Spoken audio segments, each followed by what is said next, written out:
Cabbage Patch Kids, first produced by Coleco Industries in 1982. Do you remember the name of the guy? It was written on every butt of every Cabbage Patch doll. So I don't think I ever had my own personal Cabbage Patch He had a Kid. family doll that was. It was a sort of communal. No, I don't remember. I don't know. Travis, I would like to hold the doll now. Travis, your turn is up. It's my turn to hold the doll.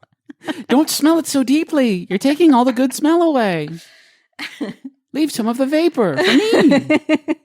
Those were the original vape rigs. Were a Cabbage Patch doll. No, what was the name on the butt? Xavier Roberts. Why did he put his name on the doll butts? Oh, Xavier. Okay. Wow, I'm putting my phone down and getting ready. So when he started, so this was 1978, he called them the Little People. Okay. Which once they wanted to do wide release, if you all know, Fisher-Price has their own TM Little People. But he more or less stole it from a craft artist named Martha Nelson. Sounds about right. He was a 21-year-old art student at the time. He discovered Martha Nelson's doll babies, and they came with a birth certificate and adoption papers.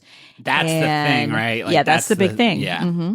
So Roberts cleverly modified the look of her dolls to get a copyright and told potential customers his Little People weren't for sale, but could be adopted for prices ranging from $60 to as much as $1,000. So that was that. It was all like that. Like it was like a way to sidestep. Wow. She ended up like suing him and got a settlement. Good. Because he, went on to make a lot of money from this. Yeah.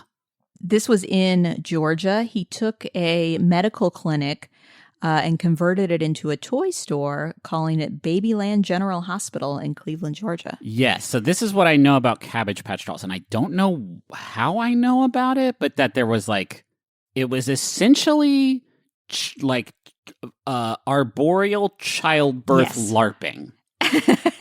Yeah, so I'll talk a little bit about Babyland later. Y'all, I know we have lots of younger listeners who listen to this show who probably don't know any of this shit.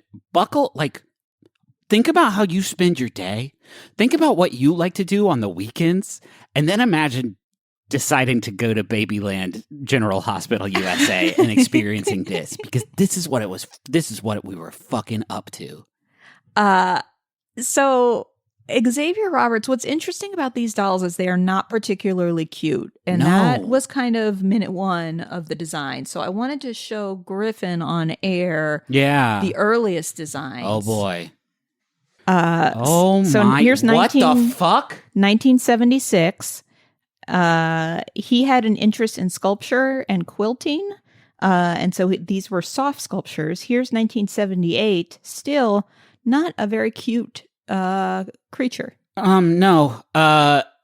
We're talking about 1 pound of face in a 100-pound head bag. Yeah. It looks like a 6-inch wide circle with about a 1/2 inch worth of face right in the center of it. So he won a first place ribbon for sculpture at an art show in Florida. Okay. Based on this doll. Cool. And then someone saw that and said, "This is the best. This is the best thing here." And then came home to Georgia with his friends and started mass production of these guys. Okay. Here's the gentleman, by the way, on the cover of a magazine with his early creations. Holding all these large-headed. All right. So it was not his idea to really build the Cabbage Patch myth. That was a designer and licensing agent named Roger Schlafer. He was the one that created this idea of Cabbage Patch Kid, and him and his partner at the time wrote The Legend of Cabbage Patch Kids to make sense of how cabbages gave birth to babies. Is that like a thing that is written out? Oh, yes. Can we read that? I mean, it's quite lengthy. But here's a summary. So if you go, I'm getting a lot of this information from CabbagePatchKids.com. Are they still making them? Oh, yeah. Oh, okay. I didn't know. Yeah, no, it's changed hands a lot. So Sure. like a bunch of different companies have tried to kind of regrow the brand. Yeah. After Coleco lost it, then it was Hasbro, then it was Mattel. Then it was Toys R Us. Like everybody's like trying to get a hand on that early success. It's weird that hasn't come back in fashion. These big, ugly babies with names on their butts. So the legend, if you go to the website. What am I fucking looking at?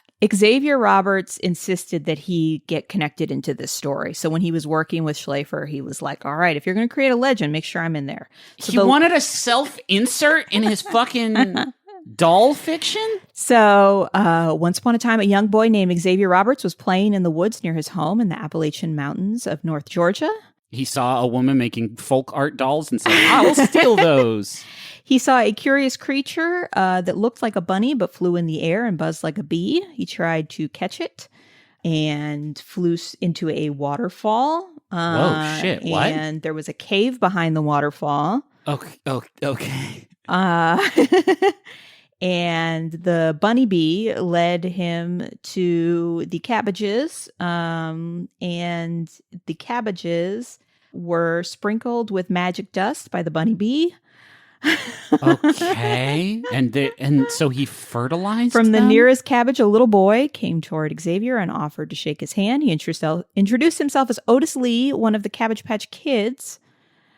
The way you are reading this is... Why? Like, I don't know if you hear... I know your mind is kind of racing in a way to, like, summarize this in a way that is palatable for our audience, but your intonation is, he got a doll from the Cabbage Kids. I'm trying to read it like a news story. It's great. It's good. I love it. Otis Lee, the Cabbage Patch Kid that Xavier Roberts met, explained that the babies are of all sizes and shape, are born in the secret Cabbage Patch. Great. The bunny bees sprinkle a magic crystal, and the mother cabbages. Wait, what? They sprinkle They a magic pollinate. crystal. Yeah, they like pollinate the cabbages. And the mother cabbages do what? Mm-hmm. They have the babies. The mother. The babies come out of the mother cabbages. And then what do we do with the cabbages after the baby comes out of them? Oh, I don't know. I mean, it's probably like placenta encapsulation. You can. So the mother cabbage, let's get into this. Once the mother cabbage has produced one Cabbage Patch child, it withers away and passes. I don't know. So this on? would be a good question for Babyland. Yeah, it is a great question for Babyland. Mm-hmm. What happens to the mother cabbage after the Cabbage Patch child comes out? Can a mother cabbage make more than one Cabbage Patch doll? Is there just one bunny bee fertilizing all these things? And where's he getting these crystals from? Does his body make the crystals? Do they come out of him? You know what I mean? Like, is there some sort of genetic material inside of the crystals? Because if so, where are those genes coming from? I don't know. These are all good questions. Why was it behind a waterfall is my next question. Why did it have to be behind a waterfall? Because when I think of a lot of sort of like common agricultural hotspots, behind a waterfall is not usually. I think the idea is that Xavier had to discover it. Like there had to be a reason that people didn't know about this, and Xavier had to happen upon it. Right. So, okay. Yeah. No. Okay. He was the first one to see this flying bee rabbit and to follow it, because everybody else who saw it was like, I'm too busy. So Babyland. Yeah. Let me pull that up for you. God, I can't believe we haven't even gotten to Babyland General Hospital yet. The thought of me going to a place called Babyland now, knowing what I know, seems bonkers. So it is situated on 650 acres in North Georgia mountains, and it is a big Southern style home where you can go and visit and witness the birth of a hand-sculpted Cabbage Patch Kid. Yep. Like, you see it pop out of a cabbage, and there's people who do a whole So can I skit. tell you, I have had friends that have visited. Okay. I texted my friend Amy when I was going to do this segment, and she said when they announce a Cabbage Patch doll is about to be born, they tell you that the cabbage is dilating. Hands up. What? It's apparently like a big ceremony where they like dim the lights. I don't care. Of course it's a big ceremony, and I'm glad they dimmed the lights to give the fucking cabbage mother a little bit of modesty and then, a little bit of dignity. I don't imagine that there are groans or noises emitted from the cabbage, but they do. You don't know. It, you cannot say that for sure. You know. And then the child that is like viewing can name the doll that is being born. Okay, I would leave that up to the cabbage mother, or perhaps the bunny bee who fertilized but it. yeah, you can take a self-guided tour. You can play with the Cabbage Patch Kids, and you spend like an hour just roaming around, and probably $305 at some point. Oh yeah, that's a good point. I mean, you're not spending it. It's an adoption fee. It's purely a formality. It's all above board. But yeah, they're still out there. You can still get them. I mean, it's difficult. They've tried a bunch of different things. Coleco tried a talking Cabbage Patch Kid, which was equipped with a voice chip and touch sensors, and it could communicate with other dolls. Okay. So touch sensors in the hands enabled the toy to detect when and how it was being played with in response. And the doll might say, "Hold my hand," and give an appropriate response when the touch sensor in the hand was. And it, what's the response when the doll says "hold my hand" and you hold its hand? Does it say like "good"? Thanks. Kind of sweaty. All right. Well, we're doing this. So wild. Yeah. Can you imagine when they put Legoland together? If they were like, yeah, and then the Lego brood mother, we ring a bell when her cloaca appears, and from it, 100 minifigures come spraying out. It really does generate a lot of questions, right? Like if you've taken your child to Babyland and you have not yet told them how babies are born, can you imagine? Well, I imagine there's lots of parents who do that so that they don't have to have that conversation.